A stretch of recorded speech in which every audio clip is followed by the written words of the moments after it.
Right. Thank you very much. Good afternoon, everyone. I'd like to welcome you to this webinar organized by the YPS, the Young Professional Society. And we have our speaker who's ready to go. And before I pass over to him, I just want to give you a quick overview of Young Professional Society.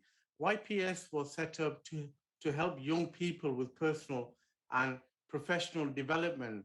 So we're about trying to help youngsters so that they become successful in their careers and also become the future global leaders. So we try to do this by focusing on three areas. And the three pillars that we work under are leadership, innovation, and communication. So I just would like to just quickly share one slide with you. Can everyone see this? Yes? Yes. Okay, perfect. So, yeah, so this is our website, www.ypsociety.uk, and that's the email address if you want to get in contact with us for more information. And as I mentioned, YP as a young professional society, we focus on the three areas: leadership, communication, and innovation. And this webinar is part of what we do. It fits within the scope of YPS. And just to sort of tell you some of the functions that we're involved with, because it's a society, it's open, we have open membership. So you could become a member of this society. So we have two types of different memberships. We have the professional member, and then we have a young student member. And there's benefits to the members, and you can find out more information on the website if you become how to become a member and what are the benefits. And one of the benefits is that you will be given, if you as a member, we'll have a 1 hour free mentoring session from one of our professionals, our global leaders in our network. We also run clubs on social soft skills. So, for example, we have the Young Leaders Club, we have Speakers Club, Creative Writing Club, entrepreneurs. So there's a lot of clubs that we help people build their soft skills.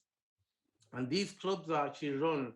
Some of them were running on Zoom while we were going through this COVID period, and now more of them are face to face. We also run some courses on entrepreneurship, on leadership, on accelerated learning techniques. So there's a host of courses that we run as part of YPS to help young people, to help graduates and young professionals. And webinars, we've been conducting a lot of webinars over the last 2 years, mainly due to COVID. And today is another webinar. And so we will be running webinars as well on these three different topics. We offer mentoring and coaching. We've got some professionals. You can see our website to see who's attached to our this society. And the youngsters can actually, and if YPS is one of its kind, you wouldn't get a society or an organization which focuses primarily on young people and trying to help them to become future global leaders.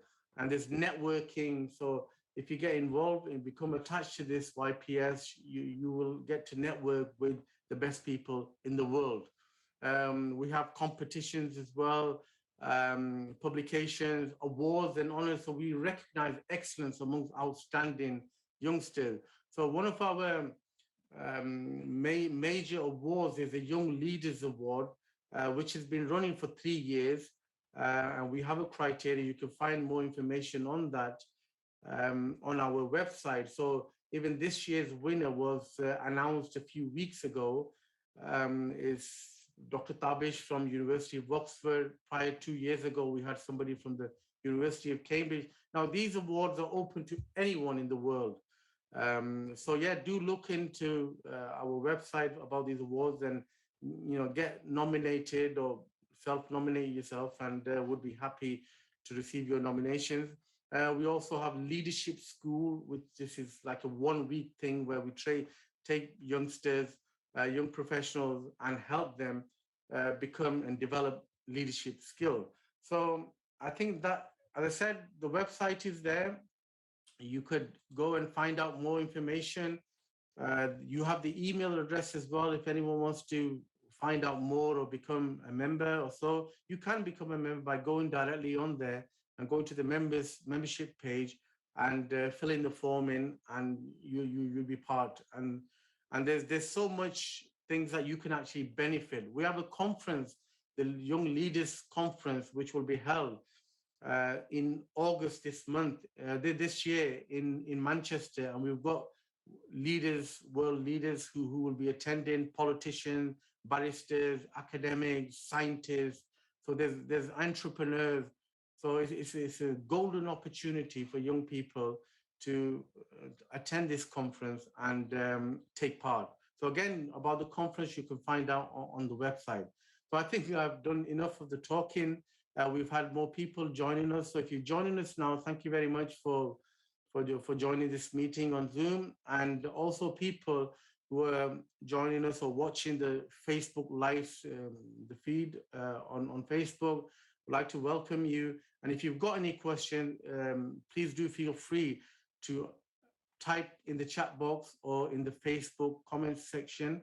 And the format of today's webinar would be that our keynote speaker, Dr. Mikhail Swajawi from Sweden, will speak for about half an hour or so, give his presentation. And then after that, we will have a discussion. So you will have the opportunity to ask Mikhail any question. Now, so I would like to introduce Dr. Mikhail Swajawi from Sweden, who is a world leader in innovation.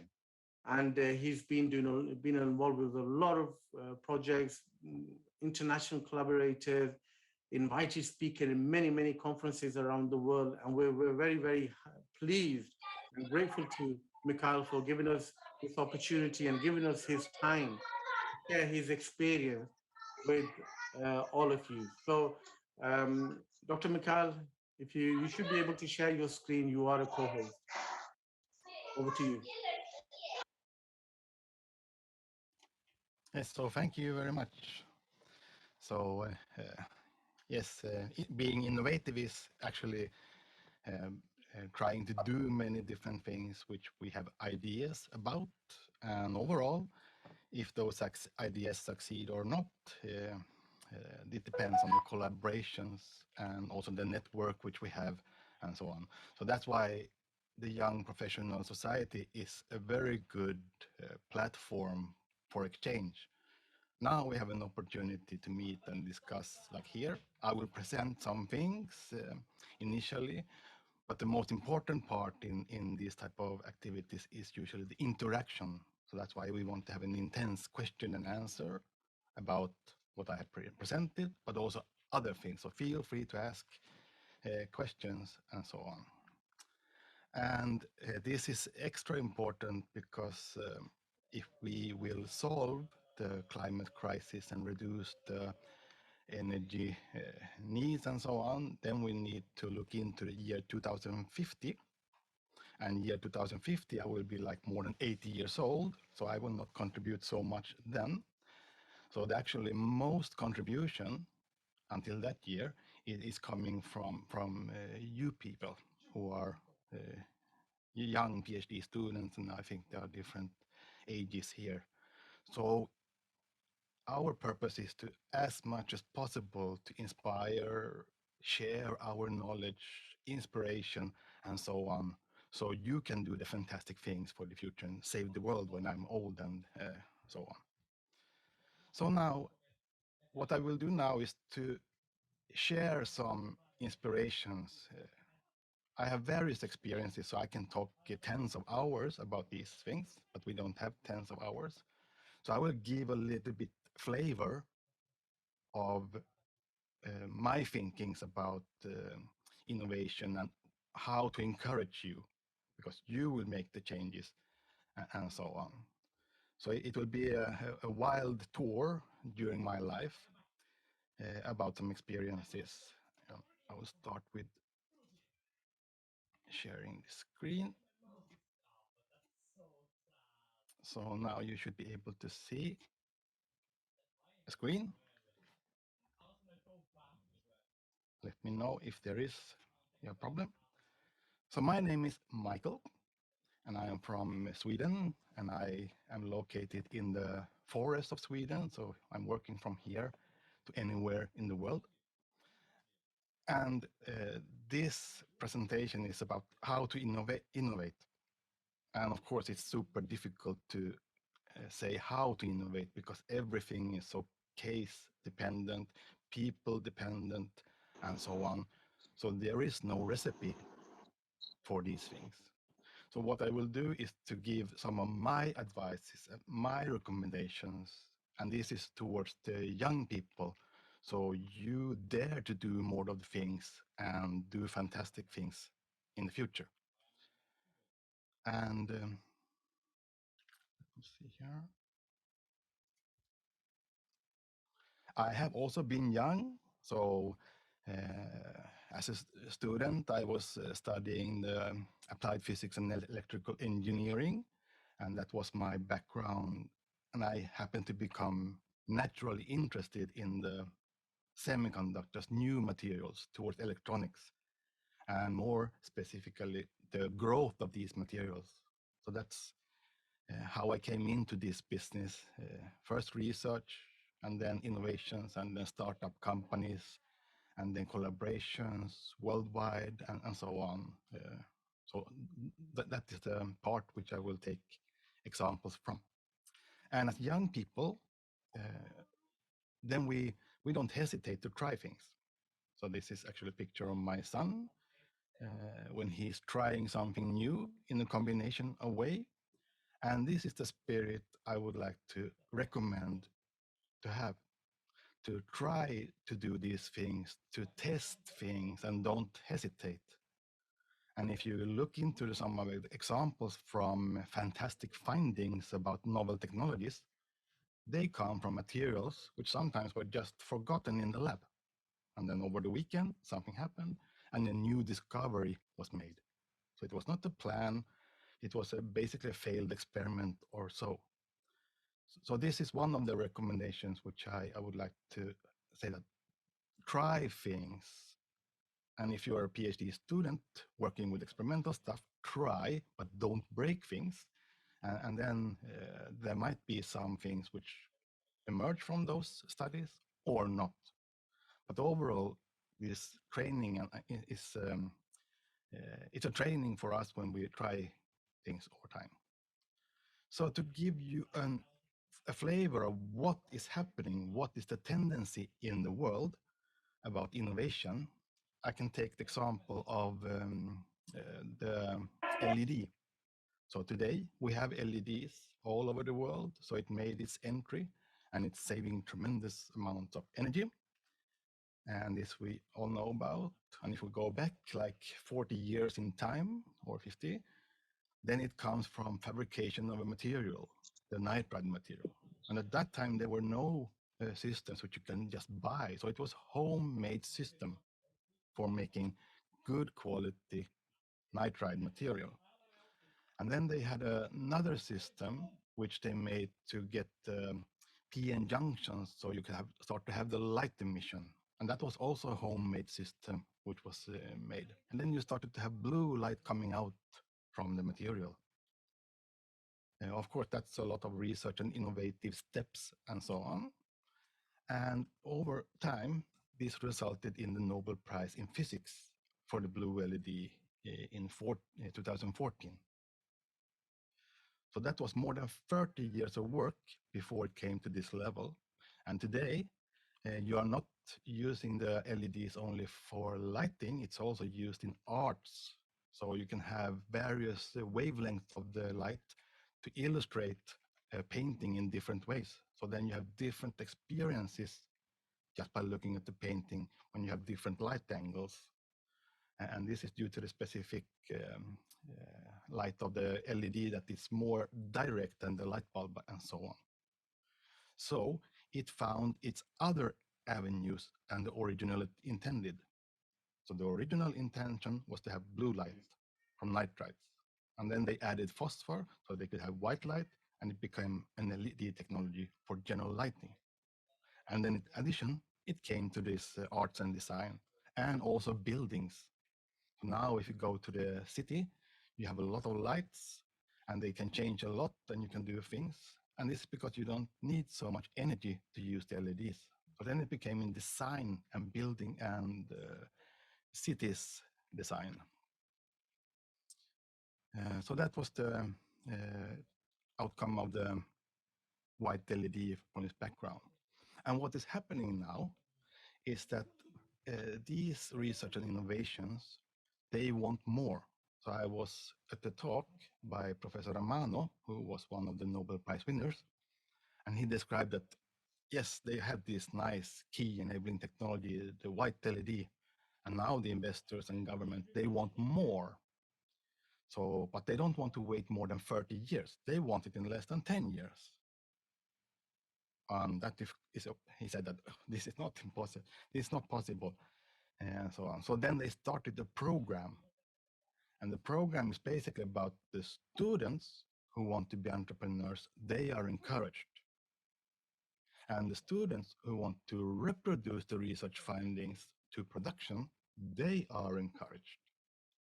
And those who want to invent new things by mistakes in the lab or so, I don't know what is the intention, they are encouraged to do this. And then you have mentors, internships, and so on to facilitate. So this means that we are encouraged to do more innovation, more innovative steps, and there will be programs which facilitate this.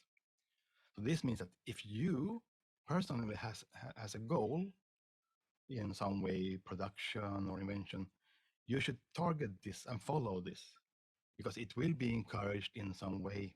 So there's no specific way that doing this activity will be the best for your career or so.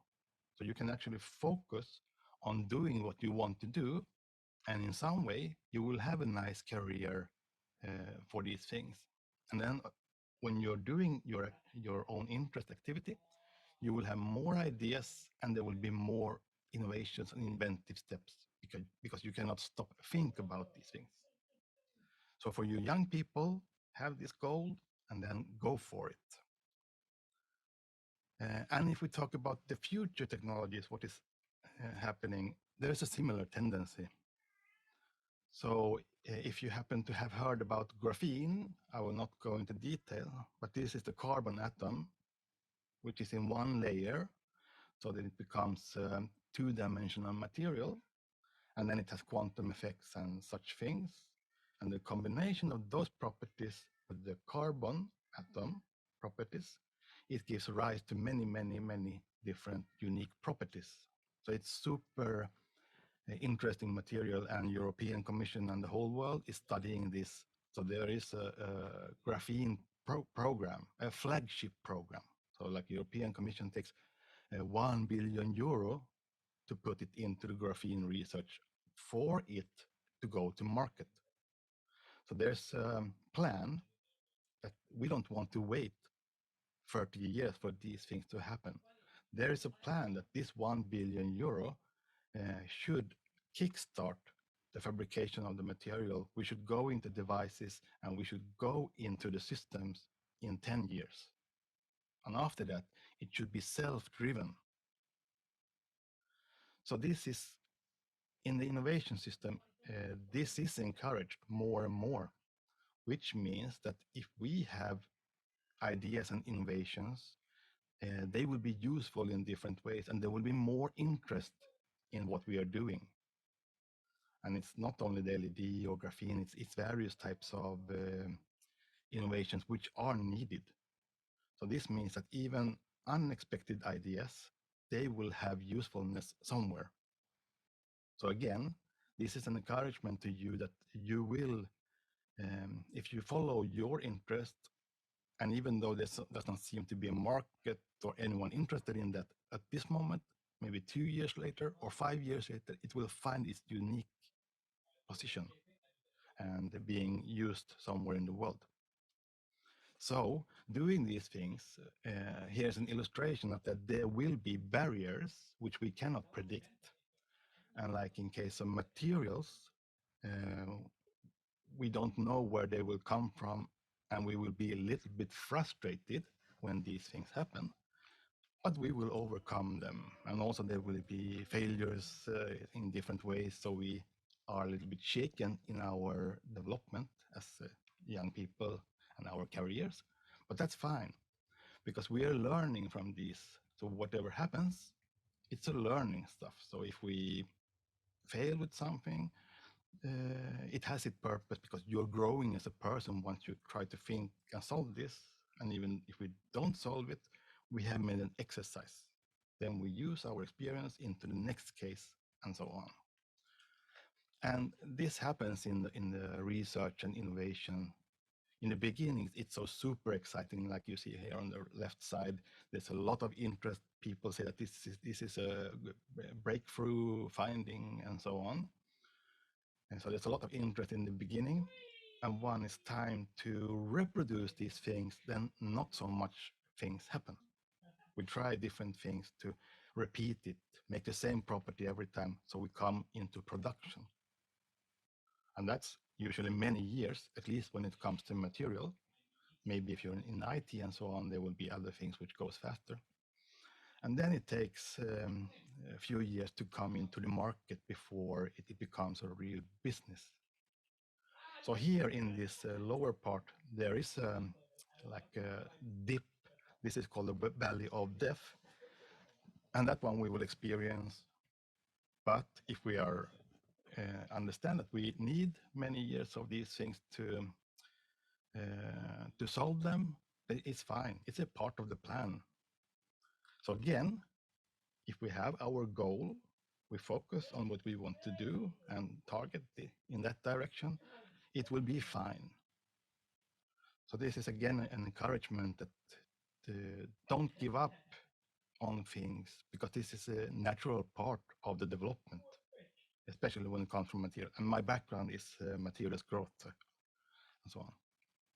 And if I go back to my background, I started in the 90s as a PhD student, and my focus was silicon carbide growth. So this is a schematic of how it works. So we have silicon carbide powder at the bottom, it's heated up, and then the vapor species are transported to the growing surface, and we grow silicon carbide. And it was a very hot topic for power devices. And in power devices, you want thick layers so they can handle 10,000 volt and so on. So this was a part of my studies. So we managed with my PhD thesis to have a method for making these type of thick layers. But it turned out it was not useful because the layers were not pure enough. So it was a big failure, sort of, at that time. So I was very unhappy. And then after a few years, you had a researcher from a major university, the same university where they got a Nobel Prize in Physics, who explained that I'm interested in thick layers of silicon carbide because I have an idea. If you introduce elements, then you will get light out from it. And then they needed thick layers. So then I said, oh, I have a method for you. So then we started a collaboration with this. And then our findings, our innovation became useful again for a new purpose. It was not the plan from the beginning. And it is used now to develop white light from silicon carbide. In this case, it should be 2 layers. And here at the bottom, you see that there's a yellow layer and then will be blue layer. And combined, there will be a white light. So they're excited by UV LEDs on top. So the properties are there, and we need to optimize, of course. But it came into a new avenue about research, about innovations, and we made a patent on the growth method and so on. And it was not part of the plan from the beginning to do these things.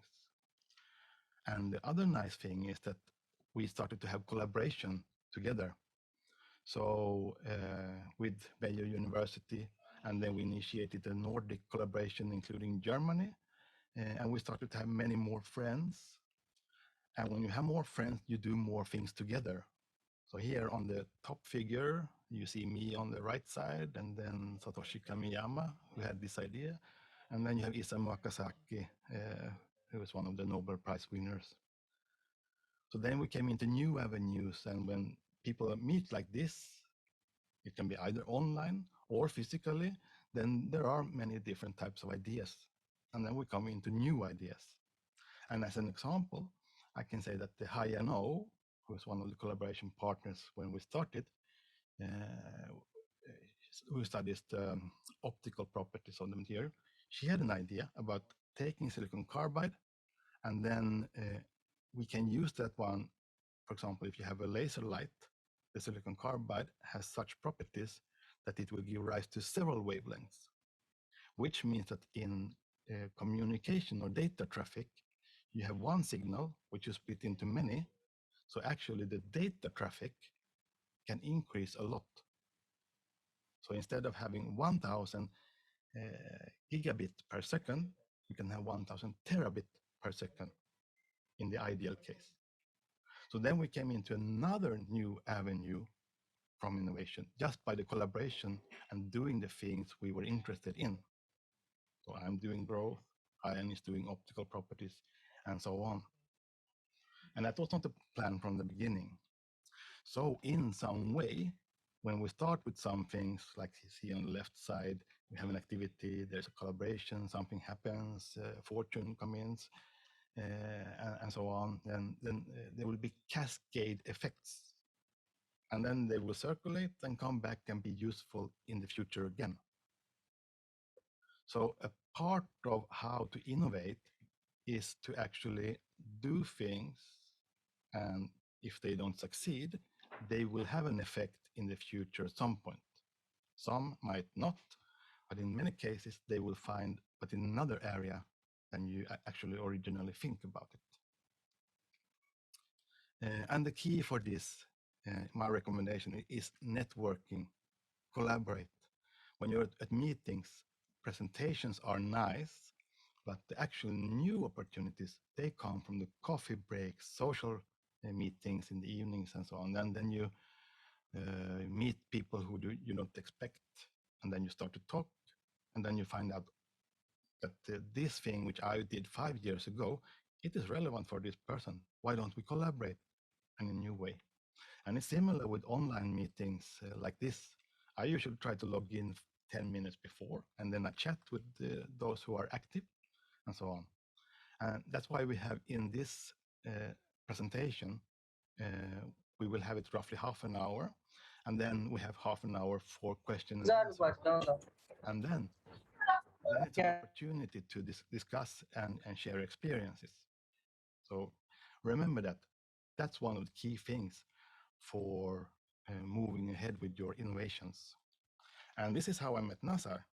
I was at the conference. I was interested in the nano energy conference, and it was 2 years or 3 years where I could not go due to some reason. There were other meetings or family vacation or whatever. But in 2019, I could go to this conference. So I submitted my abstract and so on, the conventional way and so on.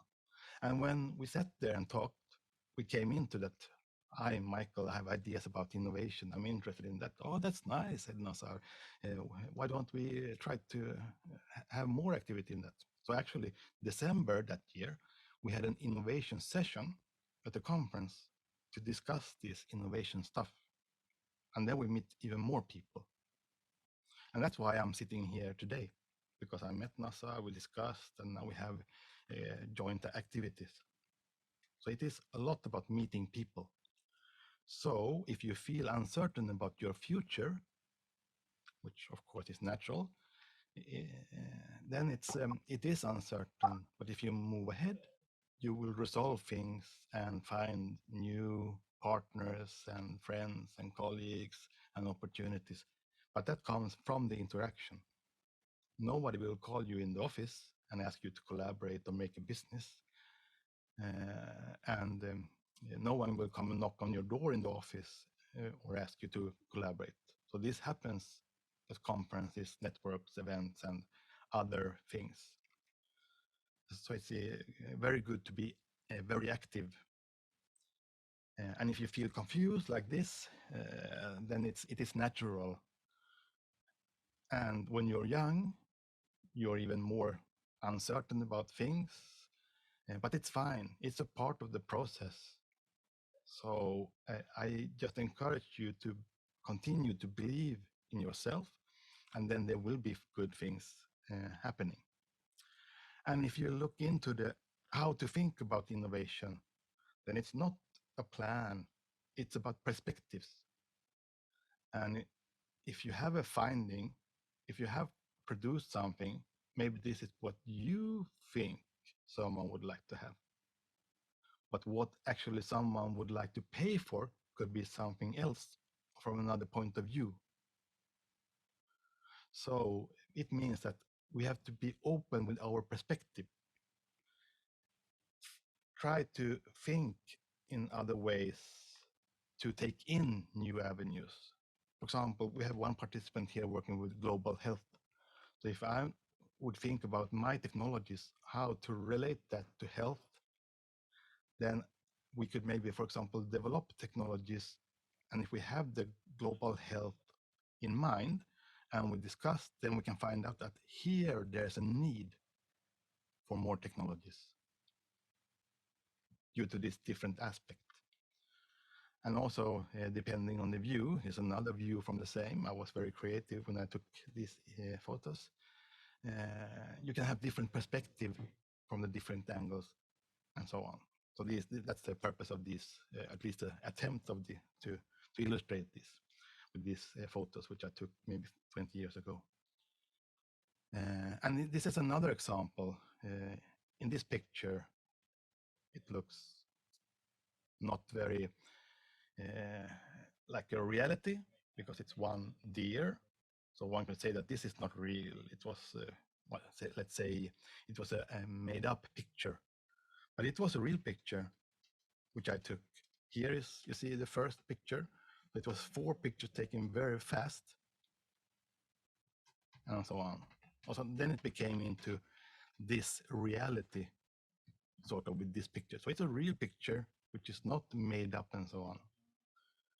And with this, I just want to illustrate again that whatever we are thinking or experiences, it is fine. That maybe someone else appreciates this so much that they would like to have it and pay for it when it comes to business, and so on. So this was another attempt to just to encourage to continue to be open and continue to be curious about things. So if you want to learn something, and nowadays it's so easy to learn about things from YouTube and videos and other things, and just meeting people online and so on, then you can learn, get a flavor for new things. And like here, if there are presentations, one can contact afterward and talk more directly about things. Another thing is to team up, make a team. One person will not solve all these things themselves, but we need to have collaboration. So if you're a young person, you can team up with other people and older people, and they are more experienced about various things. So team is super, super important. And there, of course, the personal relations comes in again. And if you have some interest and so on, you can try to go for different avenues, of course, which people suggest to you that these are hot topics. This is fantastic. You should go there. There's a lot of new things there. But if that is not your interest, then it's not so much meaning to do it. Because most usefulness, or in many cases at least, it comes from where you are. So if there's a saying, digging where you are. So use that one. And we have some examples here. What we're doing locally is that we are using the local experiences, and then we tailor projects from that point of view. And also, when you're certain about these things, you can continue to build your own case. I muted that one. So whatever you do, you just continue to build your case as much as you can. You stretch out to try to do things, and then you will have innovative steps because you meet people, you're doing your things, and at some point it will fit into another context.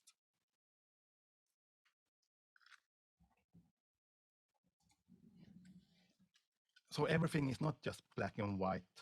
There are shades.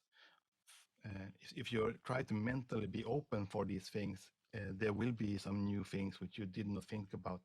So meeting people from other disciplines is so important. In the beginning, you don't understand each other. If I would start to talk about global health, it's a very long distance for me, who is a materials and technology guy. But after a few times, we find that, oh, here is some matching. And then we have new understanding just by that. And whatever is recommended nowadays is that when you have a project and activities, you must have the different disciplines, different activities, policy makers, citizens and researchers and industry and so on. They have to be involved because that gives you the big picture. And we cannot just work.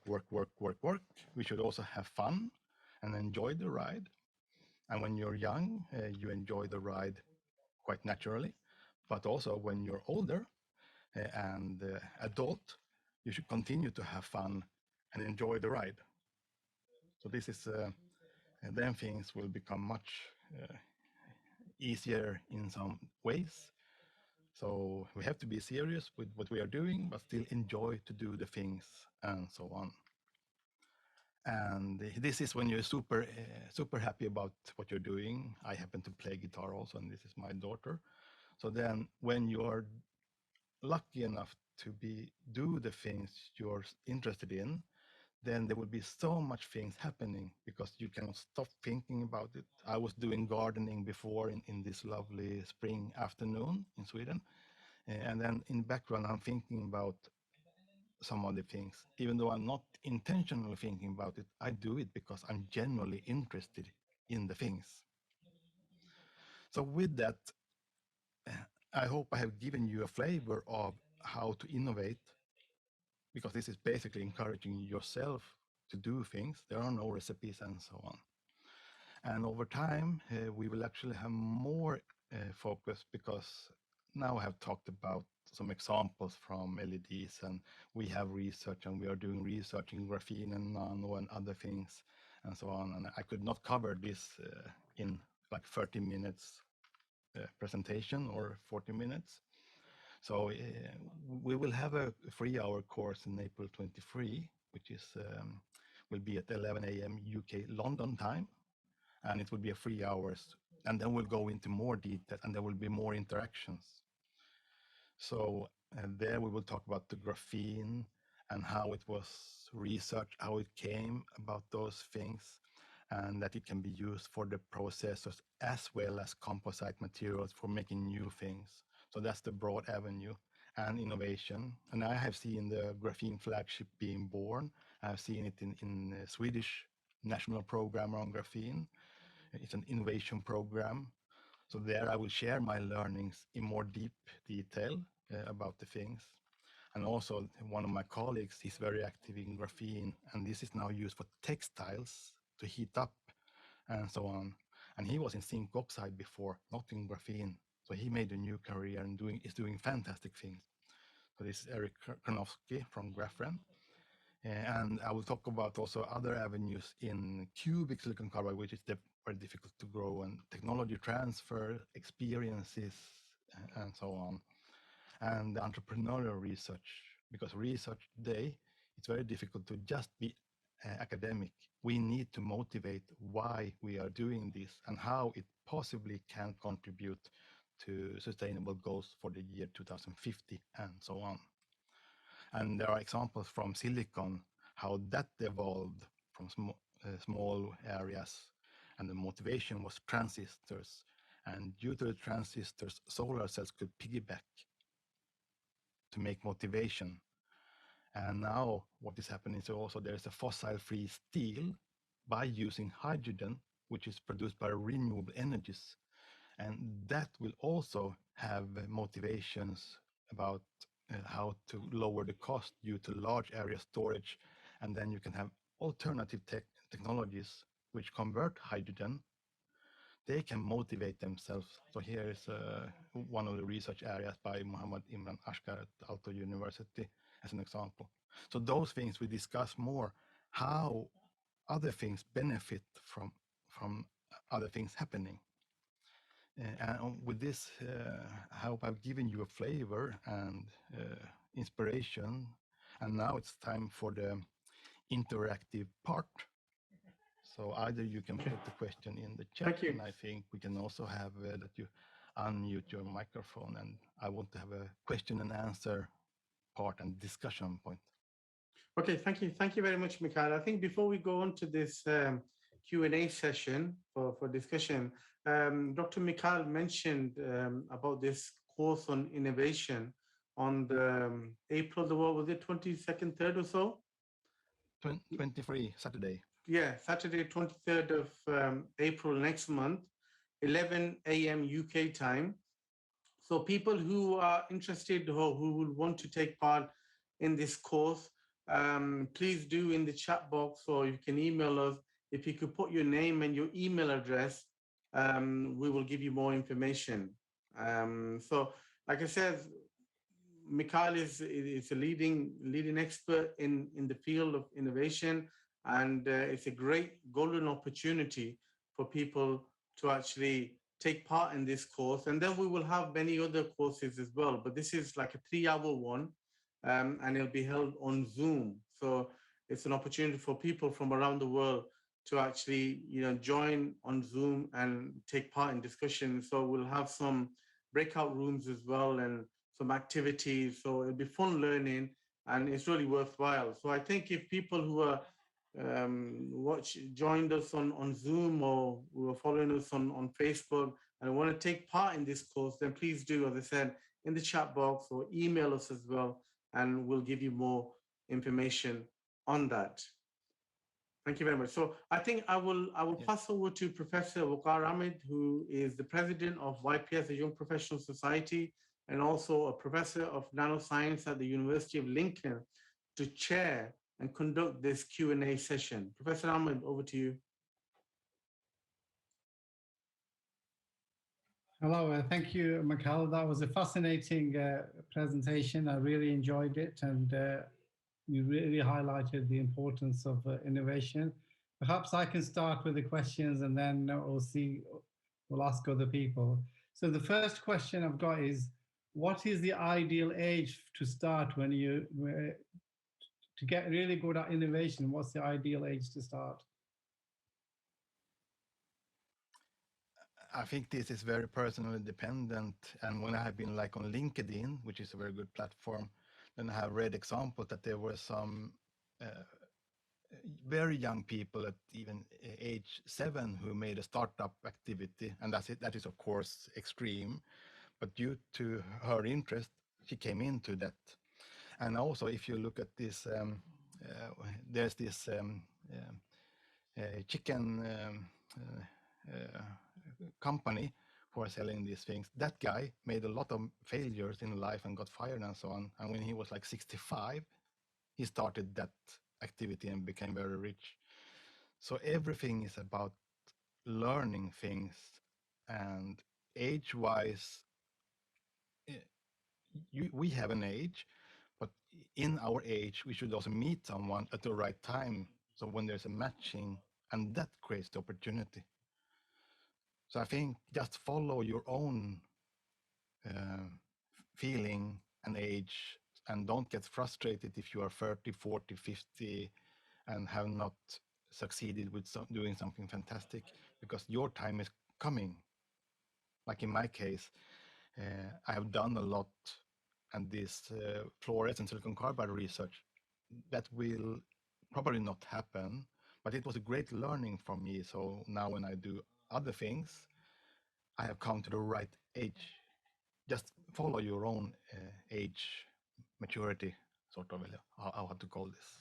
I think you're referring to Colonel Sanders, who invented the KFC recipe after he retired. It was that one. He was 60 something, or if I remember right. He retired, and then he came up. The only asset he thought he had was this chicken recipe. And then he opened, and obviously people like Bill Gates, they started very young in programming, and then they became successful. So you're right. If you got any questions, have we got any questions from the audience? Can we see any in the chat? Anybody who wants to ask a question? You can unmute or ask. I think, Can you see? yes, I think you can freely unmute and ask question here also. Now we are not several thousands of people, so we can control this, just unmute. And then we have an interactive part and discussion. It is a Saturday, so we should enjoy. So maybe I'll ask another one. We've got people from various different backgrounds here. We've got people from Pakistan and from all over the world, and people from the UK and Sweden. How important do you think the environment and education and background is in innovation? This is basically a backbone. Whatever we do, when we propose something, we have to start from somewhere, whatever it is.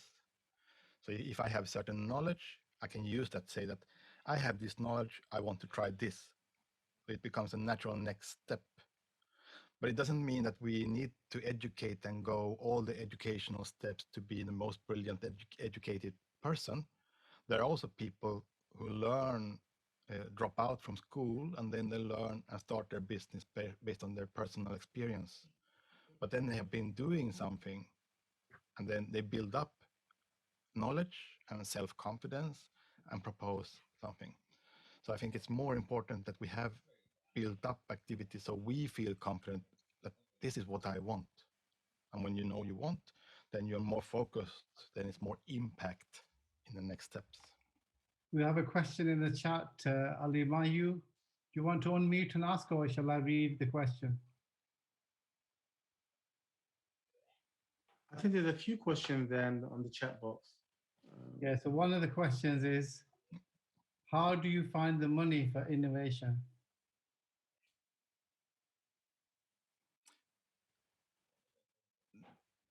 This is various things. It depends on what is the case.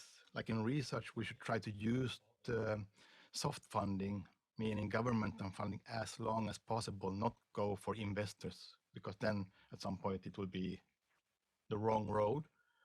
So how to try to be self-adaptive. And I can give an example how I'm thinking.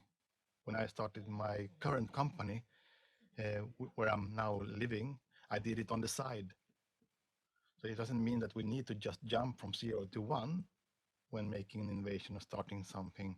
We can build it up in parallel, because some things just don't mature because you're doing something. It needs some idle time or waiting for someone else to come in. And it's not only about money, because you also need competence and partnership and other things. And here, the main thing is for me is that I network. I'm active, presenting like here, and then somebody will maybe contact me afterwards, but also on LinkedIn. I've got new contact points. Now we have an educational program towards Africa because I made a comment on LinkedIn, and one guy and me, we started to interact, and he was like also innovative. So it's not only the money, it's also the networking and other things which are important. Yeah, if I may add to that. Someone will propose that. If I may add to that, a lot of people that I've met, they always think, you know, I can't do this because I don't have the money, or I can't do this because I don't have the facilities or the equipment. So a lot of people use the lack of resources as an excuse not to take the next step.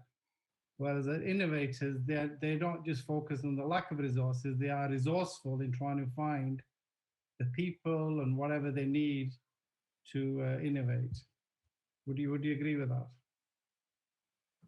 Yes, I had similar example from one of my mentors when I was in the mentor program like 15 years ago. Then he gave the example that someone didn't dare to do the business because they said that I don't have a patent on this. So it was their excuse. And then I know in other cases when they said that, okay, we want this to look like this, it should be this size, and they made a cardboard, but they had not developed this. But this is what they were their vision. And then they were moving in this direction. Mm. And this is why I have this example. When you're young and do like my son is doing the water stuff, dare to do the things, move ahead. We feel afraid, but in some way things solve. You meet someone who gives you advice or becomes your friend and helps, but we will not experience that. We cannot plan that ahead. There's a question here. What would you? This is from Madassar Hassan. What would we do when we have a downfall in our life, especially during PhD? Yeah, this is that is of course a hard time, but we should continue with doing the things. And I remember again from LinkedIn, it was one PhD student who wrote that she has not succeeded with anything during like 3 years. And now she had a really nice momentum in experimental things. So then she collected a lot of data and so on. And here the team and network and friendship is important. So we continue to inspire each other. Because if we are like alone and nothing happens, then we become depressed and then we are like not in very nice shape at some point. So that becomes, but if we inspire and help each other, that is the main thing about having, if there is something like downfall. But still try to do the things, but also look into the parallel opportunities, never give up. So there's not only one road. When there is something happening, if we have a roadmap, we want to go from here to there. It doesn't need to be straight road. It's usually not a straight road. But then can we turn left or turn right? Let's try this. Oh no, it doesn't work. Then we try this one. And this comes from the interactions and meeting people that we try find the new ways, even though it was the wrong way for some time. There's a question from Rizwan Raza, and he's asking, how can we relate innovation with proof of concept?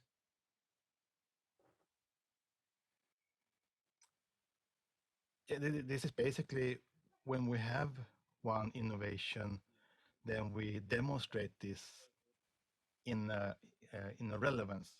For example, that's why EU projects and so on are good, because then we take our finding, like in my case, I'm doing material, but then I put the material in a value chain, which means that someone will use my material, test the properties, and then when we know the properties, they will be tested in the device, and then the device will be tested in the system.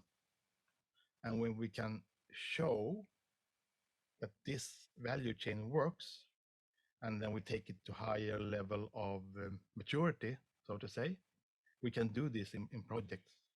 And again, that's the collaboration where we find complementary partnerships and demonstrate that here we have these findings, it works.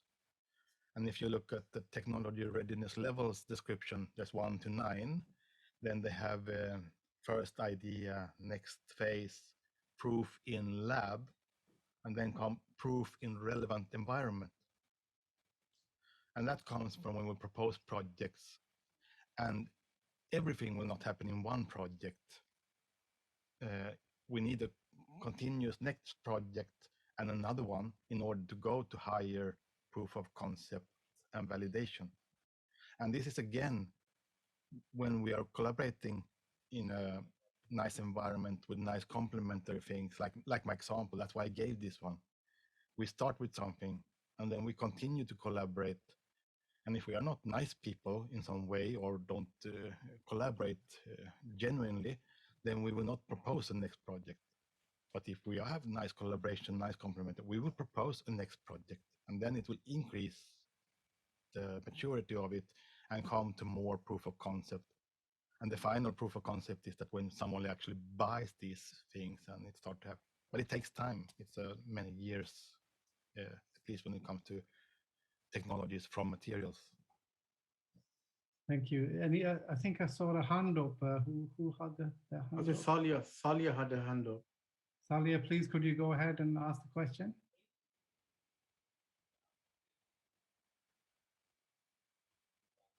No. Salia, did you want to ask a question? Okay, let me ask a question. Would you say, Mikhail, that innovation is actually encouraged in universities? Or do you think they could do a lot more?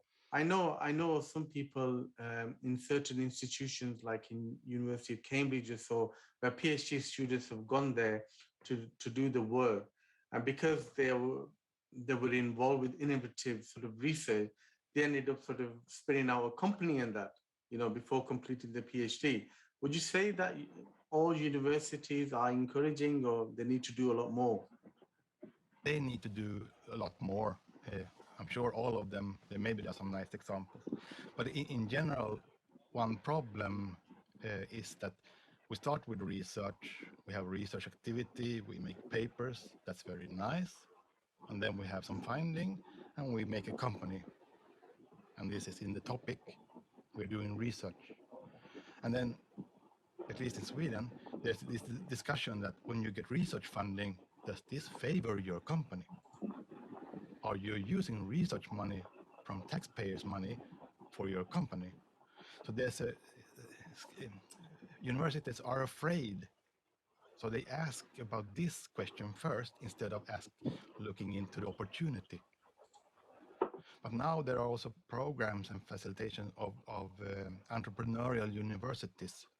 So they are more higher education places are more active in these things. And I'm pretty sure that there will be more entrepreneurial motivations. And especially now, when I take the European funding as an example, then they are asking, what will you do with your research funding? At least propose something which is the next step, because we need to solve the sustainable needs and so on. Can you propose something on innovation from these things? Which means that there will be more requests to actually propose something concrete. It will not be enough to say that this number 13 in the sustainable goals, this is my target. It's too far away. We need to demonstrate that here is a next step from our research. And universities, they have to encourage this to researchers to do this. Otherwise, the researcher will not get money. And then the university will not get money, and then it will be a big problem. But overall, when we have the climate crisis this needs more work. Yeah. And also, it's not necessary that you need to follow a very complex, sophisticated sort of procedures in order to innovate. For example, you know, if we look at the discovery of C60 molecule by Professor Croter and Professor Smalley, that came about accidental kind of a discovery. And also, if you look at graphene, where the two Nobel laureates in Manchester, you know, they were just using a simple method like a Scotch tape method. You know, you have a block of graphite, yeah, and using a graphite sort of Scotch tape method in order to just, you know, to get one layer of graphene. So it's not necessary that you need to be doing something complex in order to come up with your innovation. Yes, so that's like some these experiments which failed in lab, left overnight and all these things, they follow the natural path.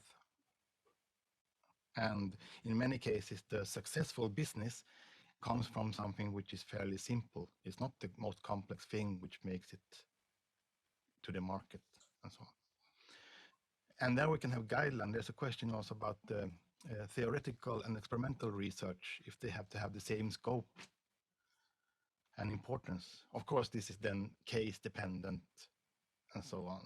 But I'm an experimental guy, so I do experiments first, and then I verify by simulation or theory. But those need to go hand in hand.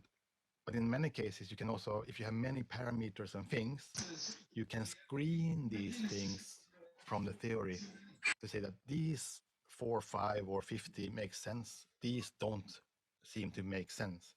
Let's try them first.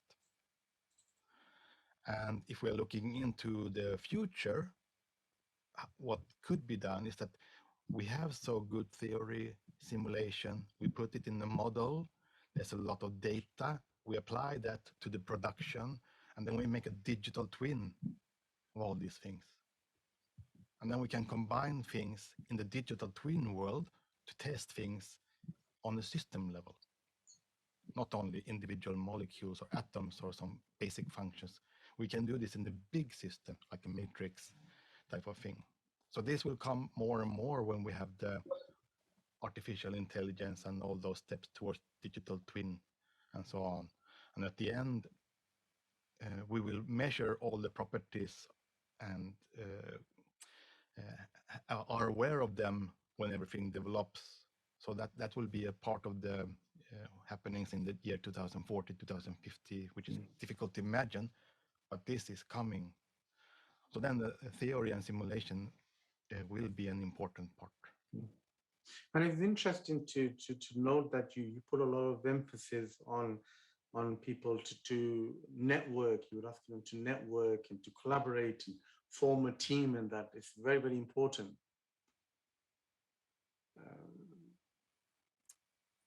Yes, so it's always nice to have friends. So, and then when you discuss with friends, you get ideas. And if we go to the basics, I try to go to some basic thinking when I try to suggest, then technologies themselves will not go to market. It is people who are driving them. If we happen to be down and sad for some reason, then the people are encouraging us to continue, and then we will move on. And one never knows what will be the decision-making thing. It might not be something which is sensible. It's a person somewhere who says that I want this. I'll pay for it. 1 billion euro. I have the money or whatever. So it's people doing the things. So then again, we're into the networking and how to find matching interests and understand each other. And at the end, when we decide things, what will I do? Now I have like maybe 20 years left of my career. Should I collaborate with that one or that one or that? Then we make the personal decisions because I like this person. Idea might not be as exciting, but I like this person. And this is one more maturity thing. When we are young, maybe we decide different things. But when I get older, I make more personal decisions. I go for collaboration with people. Technology is second order importance for me. Mikhail, can I ask another question? Often people ask me, what are you a physicist? Are you a chemist? Are you a biologist? Are you an engineer? And I get embarrassed by that because I've been in various different departments throughout my life. But in Pakistan, they'll say you're a physicist and you're a chemist and you're this. And I worked in the School of Medicine and Maths and Physics and Material Science and Chemistry. In terms of collaboration, how would you pick who to collaborate with? Would you be, I know you said people are important. What about subject importance? Yes, subject is important because we should find something which is not in our topic, because it's not so useful to collaborate with when you're same, then you discuss same stuff. And for example, it's good that we have some specialist competence, but when we are in different other environments, then we pick up ideas from there. We will never be expert in the same way like the other people in their environments. But then we can use these insights to be more generalist thinking. So then we can propose things, but that only comes from experiences from other topics. So that's why I think it's so super nice to like these conferences, which is by Nanosmat. They are about nano, but then there's so many different disciplines and activities from nano point of view that you suddenly discuss something which is totally strange for you to discuss, but then you get an insight just by having this interaction with another person in another topic. I've got another question. It is important to meet other people, other topics. Good, thank you. I've got another question. Obviously, innovation and curiosity is very important. and then also making the research useful is very important. What should you focus on? Should you focus on curiosity, or should you focus on making money if you want to be a great innovator? Again, follow your interest, because then we will partner up. I have a good experience when we made technology transfer and startups and so on, is that I'm a technology guy. I have a little bit feeling for business and so on. But when I teamed up with a business guy, then we were like a radar duality team. So together, we could always answer the questions. So if, and he had the business thinking and interest and is to make money, and I have the technology thing. So whatever we're interested in, if we do that one and then partner up, we will become a combo, or maybe 3 people working together, and so on. So if you follow your own interest, if it's money, it's fine, because then you will focus on how can we make business and money from this. Like, I'm a technology guy, I want see my technology in use, so I'm not thinking about the money, but we need the money in order for it to come to the next level, and so on. Oh, I'm just checking in the chat. Have we got any more questions in the chat? I think not. I think we've had running over our time now. Maybe we should wrap up. So yeah, thank you very much, Dr. Mikhail, for an excellent presentation. And thank you everyone for joining and having taken part in the discussions. And as Dr. Mikhail mentioned that about this course next month, 3-hour course. So if you're interested in that, please do email us your name and your email address, or in the chat box, and we'll send you information on that.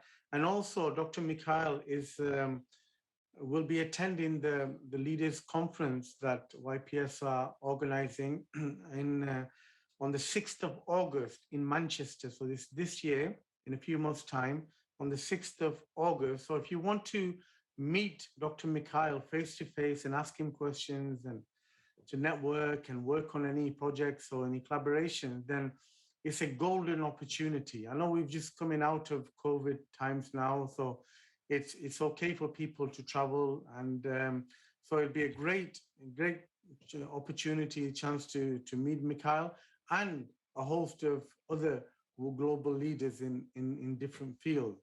So once again, this is information on the Leaders Conference you can find on our website, www.ypsociety.uk. And we look forward to hearing from you. And once again, thank you very much for joining. And this video those people who have not been able to join us live will be able to see on our YouTube channel. So if you've not been to our YouTube channel, the YPS Young Professional Society, please do visit there. We have many videos there which will add value to your lives. So thank you very much, everyone, for joining, and have a great evening. Thank you. Bye. Yes, thank you. Bye-bye.